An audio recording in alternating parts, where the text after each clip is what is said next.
1 महीने का कल्पवास करने के लिए कल्पवासी आते हैं। आपको मालूम है कि नहीं मालूम? जम के तो बोलो। 1 महीने का कल्पवास करने के लिए कल्पवासी आते हैं और 1 महीना पूरा कल्पवास माघ महीने का करते हैं और चले जाते हैं। ये केवल महाकुंभ से नहीं, प्रति वर्ष आते हैं। हर वर्ष, प्रति वर्ष कल्पवास करने के लिए कल्पवासी आते हैं, 1 महीना रुकते हैं, फिर जाते हैं। पर अब की बार मेरे बाबा ने इतनी कृपा करी कि कल्पवास के तो मेरे बाबा ने ऐसी करुणा कर दी कि 7 दिन शिव महापुराण की कथा देकर आपको भी कल्पवासी बनाया। 10 तारीख से 16 तारीख तक बाबा ने ऐसी कृपा कर दी कि मां गंगा की गोद में रहना, शिव महापुराण की कथा सुनना, मान भिक्षा का पान करना, मांग भिक्षा का पान करना, गंगा का स्नान करना, त्रिवेणी का स्नान करना, मां गंगा यमुना सरस्वती का आनंद लेना, दर्शन करना और शिव महापुराण की कथा सुनना। 7 दिन हम पूरा 1 महीना कल्पवास नहीं कर सकते, तो प्रयागराज वालों के तो भाग्य खुल गए, कम से कम 7 दिन रहकर ये कल्पवास का सुख प्राप्त। शिव नाम, भगवान शंकर की शरणागति, भगवान शंकर का भजन, भगवान शंकर की स्तुति, भगवत नाम और प्रभु का नाम लेना ही मूल है।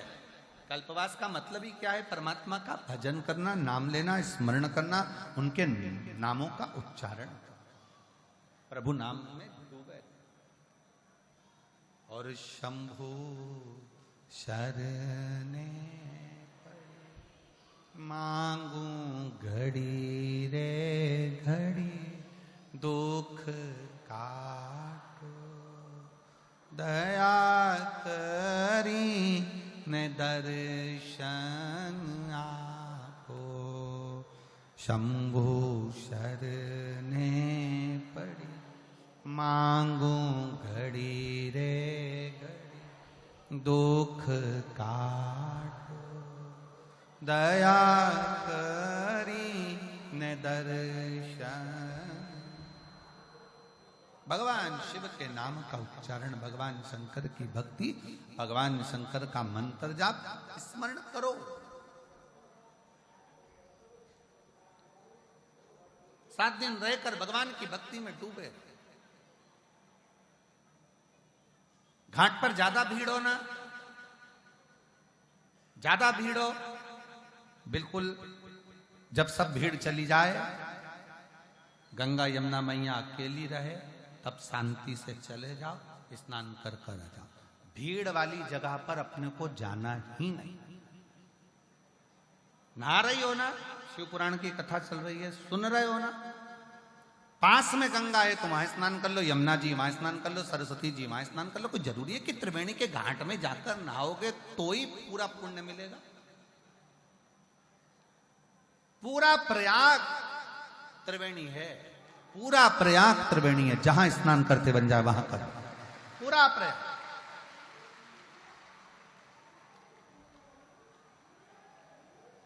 अच्छा चलो, भोजन करते हो ना, अरे बोलो तो जम के, कुबेरेश्वर धाम कौन कौन होकर आया है? चलो रख लो हाथ नीचे।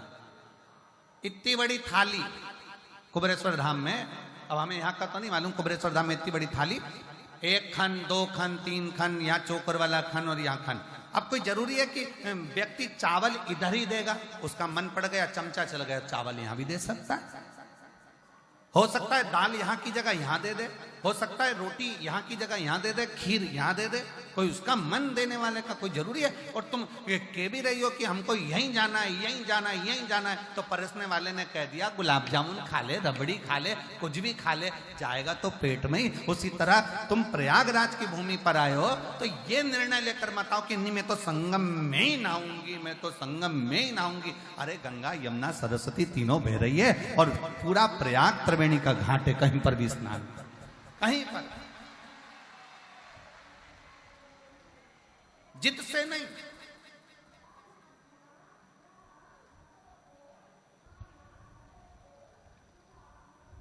गंगा नहाने का तो एक कितना बड़ा नियम बताया कि किसी को ठोकर देकर भी गंगा नहीं नहाई जाती, मालूम है आपको? ठोकर से मतलब सिर पे पल्लू ले लिया, चुली को दो चार को धम से डोलती डोलती और फिर जाई गंगा मैया, गंगा मैया, गंगा मैया। और गंगा मैया में एक का सिक्का छोड़ दिया, नारियल छोड़ दिया, और गंगा मैया में जो डुबकी जो लगाई डुबकी, और डुबकी लगाते से ही गले की चैन। अब अरे गंगा मैया मेरी चैन, गंगा कई तूने भी तो दो को बेचैन करा था, पूछ के तू भी दो को बेचैन करके आई थी, इसलिए हो गए। दिल से स्नान करो, मना नहीं, पर जहां जहां सरलता सहजता। ये 7 दिन भले लोग कहें कि माघी पूर्णिमा 12 तारीख को हो जाएगी कल्पवासी, परंतु हमारे शिव भक्तों के लिए, हमारे शंकर के भक्तों के लिए, शिव तत्व के लिए त्रिवेणी के घाट पर ये 7 दिन का कल्पवास मिला है। इसको आनंद से करो, ये आनंद का मिला, इसको खूब करो, दिल से करो, स्नान आदि भजन कीर्तन पूजन सब करो। नहाओ वहां, कथा सुनो यहां, और भोजन सतुआ बाबा शिविर, सतुआ बाबा शिविर में आओ, लाइन लगाओ, प्रेम से पाओ, सेवा करो, भजन करो, कीर्तन करो। और हम तो बाबा के भरोसे, कहाँ गई? हम तो बाबा के भरोसे चलते हैं, ये दुनिया वाले जलते हैं, ये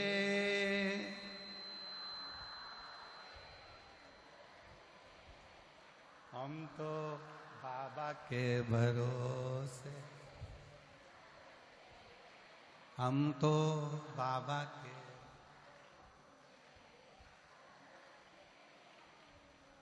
ये शिव के आश्रित होकर चलिए, शिव के आश्रित, देवादिदेव महादेव के आश्रित होकर चलिए।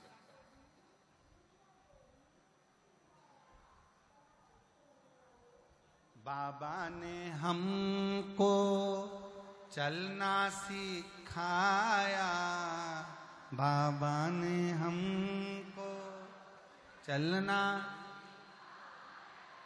सब भक्तों से मिलना सिखाया, सब भक्तों,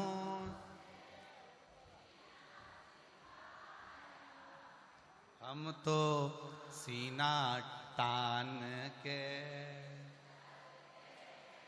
हम तो सीना तान के चल के, डमरू वाले के भरोसे चलते, डमरू वाले के भरोसे चल, हम तो बाबा के भरोसे। भगवान शिव की कथा करी, शंकर भगवान का गुणगान कराए, देवराज नाम का ब्राह्मण समझ नहीं पाया कि मैं शिवालय कैसे पहुंच गया, शिव के मंदिर कैसे पहुंच गया, शंकर की चौखट तक कैसे पहुंच गया। अब कौन समझाए कि देवराज नाम के ब्राह्मण की जो मां थी, वो मां शंकर के मंदिर में जाकर 1 लोटा जल समर्पित कर, शिव मंदिर में जाकर 1 लोटा जल समर्पित करती थी। और शास्त्र कहता है कि शंकर के मंदिर में अगर 1 लोटा जल कोई एक परिवार का व्यक्ति भी समर्पित कर रहा है, तो समझ लेना कि वो अपनी 71 पीढ़ी को पार लगा रहा है। वो अकेला नहीं, 71 पीढ़ी को पार लगा। स्वयं शिव के मंदिर में मां जाती, 1 लोटा जल समर्पित करती, शिव का भजन करती, शंकर का स्मरण। और क्या नहीं देता शंकर, 1 लोटा जल का प्रमाण क्या है? एक पत्र और है, देखिए,